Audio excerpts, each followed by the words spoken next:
ಕರಾವಳಿ ಕರ್ನಾಟಕ ಭಾಗದಲ್ಲಿ ವರ್ಷಧಾರೆ ಸುರಿಯುತ್ತಿದ್ದು ದಕ್ಷಿಣ ಕನ್ನಡ ಜಿಲ್ಲೆಯಲ್ಲಿ ಮಳೆ ಆರ್ಭಟ ಜೋರಾಗಿದೆ. ಅದರಲ್ಲೂ ಮಂಗಳೂರಿನ ವಿವಿಧ ಕಡೆಗಳಲ್ಲಿ ಅವಾಂತರ ಸೃಷ್ಟಿಯಾಗಿದೆ.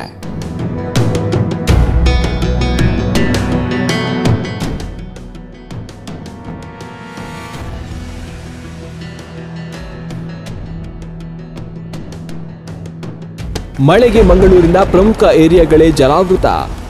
ಬಿಡದೆ ಸುರಿಯುತ್ತಿರುವ ಮಳೆಗೆ ಮಂಗಳೂರಿನ ಪ್ರಮುಖ ಏರಿಯಾಗಳೇ ಜಲಾವೃತಗೊಂಡಿವೆ. ಪಂಪ್ವೆಲ್ ಸರ್ಕಲ್ ಜಲಾವೃತಗೊಂಡು ನದಿಯಂತೆ ಕಾಣಿಸಿಕೊಂಡಿದೆ. ನಿರಂತರ ಮಳೆಯಿಂದಾಗಿ ಪಂಪ್ವೆಲ್ ಸರ್ಕಲ್ನಲ್ಲಿ ನೀರು ತುಂಬಿರುವುದರಿಂದ ವಾಹನ ಸವಾರರು ತೀವ್ರ ತೊಂದರೆಯನ್ನ ಪಡುವಂತಾಯಿತು.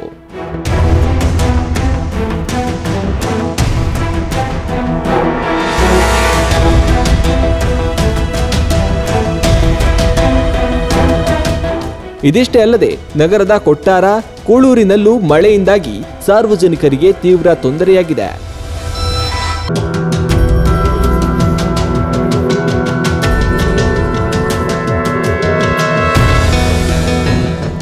ಮರವೂರು ಬಳಿ ಮನೆಯೊಳಗೆ ನುಗ್ಗಿದ ನೀರು.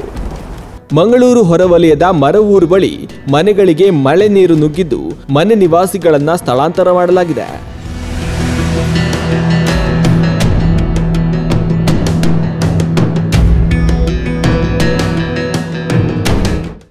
ಬಿಜೈ ಬಳಿ ಕುಸಿದು ಬಿದ್ದ ಸೇತುವೆ. ಮಹಾನಗರ ಪಾಲಿಕೆಯ ನನ್ನ 31ನೇ ವಾರ್ಡಿನ ಬಿಜೈ ಆನೆಗುಂಡಿ ಎಂಬಲ್ಲಿ ಇವತ್ತು ಬೆಳಿಗ್ಗೆ ಸುಮಾರು 100 ವರ್ಷದ ಇತಿಹಾಸ ಇರುವ ಒಂದು ಮಾಮೂಲು ದಾರಿಯ ಒಂದು ಬ್ರಿಡ್ಜ್ ಇವತ್ತು ಬಹಳಷ್ಟು ಈ ಗಾಳಿ ಮಳೆಗೆ ಇವತ್ತು ಕುಸಿದು ಬಿದ್ದಿದೆ. ಈ ದಾರಿಯಲ್ಲಿ ದಾರಿ ಸುಮಾರು 100 ವರ್ಷ ಇತಿಹಾಸ ದಾರಿ. ಈ ಸೈಡ್ನಲ್ಲಿ ಕಾಂಕ್ರೀಟ್ ರೋಡ್ ಇರಲಿಲ್ಲ, ಕೆಳಗೆ ಸೈಡ್ನಲ್ಲಿ ಒಂದು ತುಂಬ ಮನೆಗಳಿದ್ದು ಇದು ಒಂದು ಕಾಲ್ದಾರಿ ಆಗಿತ್ತು. ಆದರೆ ನಾನು ಕಾರ್ಪೊರೇಟರ್ ಆದ ಮೇಲೆ ಈ ಈಚೆ ಸೈಡ್ನಲ್ಲಿ ರಸ್ತೆ ಮಾಡಿದೆ. ಈ ಇತ್ತೀಚಿನ ದಿನಗಳಲ್ಲಿ ಇಲ್ಲೆಲ್ಲ ಜನರಿಗೆ, ಆಸುಪಾಸಿನ ಜನರಿಗೆ ವಾಹನ ಹೋಗಲಿಕ್ಕೆ ಮತ್ತು ಎಲ್ಲ ಜನರಿಗೆ ಪಾದಾಚಾರಿಗಳಿಗೆ ಹೋಗಲಿಕ್ಕಾಗ್ತದೆ. ಆದರೆ ಈ ಒಂದು ಓಣಿ ಒಂದು 30 ವರ್ಷ ಮೊದಲು ನಾನು ಈ ಕಾಲ್ದಾರಿಯನ್ನು ಸ್ವಲ್ಪ ಕಾಂಕ್ರೀಟ್ನ ಮಾಡಿಸಿದ್ದೆ. ಆದರೆ ಇದೊಂದು 30 ವರ್ಷದಿಂದ ಇವತ್ತು ಮೊನ್ನೆ ಸ್ವಲ್ಪ ಲಾಸ್ಟ್ ಟೈಮ್ ಸೈಡಿಗೆ ರಿಪೇರ್ ಮಾಡಿಸಿತ್ತು. ಆದರೆ ಈ ಕಂಡಾಪಟ್ಟೆ ಈ ಮಳೆಯಿಂದ ಮೇಲಿಂದ ನೀರು ಬಂದು ಇವತ್ತು ಈ ಸೇತುವೆ ಕುಸಿದು ಬಿದ್ದಿವೆ. ಭಾಳಷ್ಟು ಬೇಸರ ಇವತ್ತು ನಾನು ನನ್ನ ಈ ಕಾರ್ಪೊರೇಟ್ ಬಹುಶಃ ನನ್ನ 40 ವರ್ಷ ಅವಧಿಯಲ್ಲಿ ಇಂಥ ಮಳೆ ಇಂಥ ಗಾಳಿ ನಾನು ಇವತ್ತಿಗೆ ಸಹ ನೋಡಲಿಲ್ಲ. ವಿಪರೀತ ಒಂದು 3-4 ದಿವಸದಿಂದ ಇವತ್ತು ಈ ಆನೆಗುಂಡಿ ಅಲ್ಲ, ಎಲ್ಲ ಕಡೆಯಲ್ಲಿ ನಮ್ಮ ನೀರೆಲ್ಲ ಬಂದು ಕೆಲವು ಮನೆಗಳಿಗೆಲ್ಲ ಒಳಗೆ ಹೋಗಿದೆ.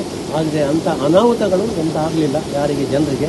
ಆದರೆ ಮನೆಗಳಿಗೆ ನೀರು ಹೋಗಿ ತುಂಬ ಪ್ರಾಬ್ಲಮ್ ಆಗಿದೆ. ಅದನ್ನು ನಾನು ಮಾಜಿ ಕಾರ್ಪೊರೇಟರ್ ಆಗಿ ಈ ಜನರ ಸೇವೆಗೆ ಬದ್ಧನಾಗಿರ್ತೇನೆ. ಜನರ ಕೆಲಸಗಳಿಗೆ ಕರೆ ಕೊಟ್ಟರೆ ನಾನು ಅಲ್ಲಿ ಹೋಗಿ ನಾನು ಬಂದಿದ್ದೇನೆ. ಈಗ ಸಹ ಇಲ್ಲಿ ನಾನು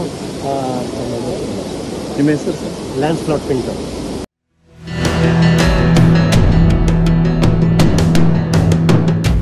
ಇನ್ನು ಜಲ್ಲಿಗುಡ್ಡೆಯಲ್ಲಿ ಗುಡ್ಡೆ ಕುಸಿತದ ಪರಿಣಾಮವಾಗಿ ರಸ್ತೆಗೆ ಮಣ್ಣು ಬಿದ್ದು ವಾಹನ ಸಂಚಾರಕ್ಕೆ ಅಡಚಣೆ ಉಂಟಾಗಿದೆ. ಕೆಸರುಮಯ ರಸ್ತೆಯಿಂದಾಗಿ ವಾಹನ ಸವಾರರು ತೀವ್ರ ತೊಂದರೆ ಪಡುವಂತಾಗಿದೆ.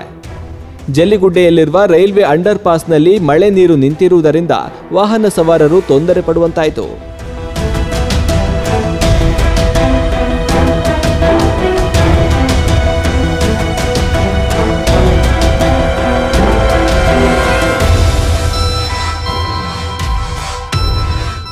ಒಟ್ಟಾರೆಯಾಗಿ ದಕ್ಷಿಣ ಕನ್ನಡ ಜಿಲ್ಲೆಯಲ್ಲಿ ಈಗಾಗಲೇ 2 ದಿನಗಳ ಕಾಲ ರೆಡ್ ಅಲರ್ಟ್ ಘೋಷಣೆ ಮಾಡಲಾಗಿದ್ದು ಮಳೆಯ ಆರ್ಭಟ ಜೋರಾಗಿದ್ದು ಹಲವಾರು ಅವಾಂತರಗಳನ್ನು ಸೃಷ್ಟಿಸಿದೆ.